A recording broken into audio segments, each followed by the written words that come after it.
Alam niyo ba kung anong ibig sabihin? Dead person din yan mga bok. Dudukutin pa lang to ni Kappa. Dalawa ang dudukutin natin mga bok sa isang surface. Yan. Magkasama yan mga bok sa isang surface. May sukat na binigay mga bok. 1, 2, 3. May target tayong isa mga bok. Ayan o. Isa ang target natin. May distance na 1, 2, 3. Sa kanan mga bok dito sa taas. Yan. Mula dito sa nyug na to, sa kanan natin mga bok ha, sa kanan natin, hindi sa nyug nito. Doon sa kanan natin, sa bandang taas. Ayan, may isa. So sa kanan, 3 yards mga bok. Ayan. Mula dito sa nyug na to.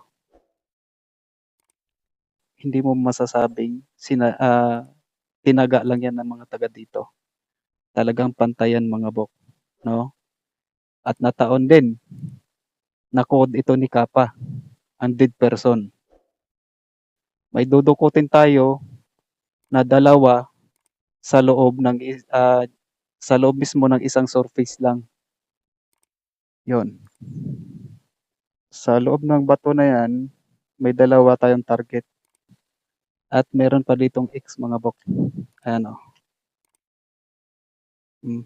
Pansin nyo ba mga bok? Kung saan tatama? No? So, doon yun. So, ibig sabihin, meron tayo ditong yen metal mga bok. No? Yen metal yan mga bok. Yang metal, sorry. Imperial Regalia Code yan mga bok. Sword yan ha. Yan, cross lang natin kung titignan pero sword yan. So, bantayan natin yan mga bok. Kasi itong sword na to, nagkakast ito ng wind. So, may poison. So, ayan lang yan mga bok. Oh. So, mula dyan, 3 yards, 9 feet. Ayan na yung target natin mga bok. No? Mula dyan, dito sa bandang taas, sa kanan.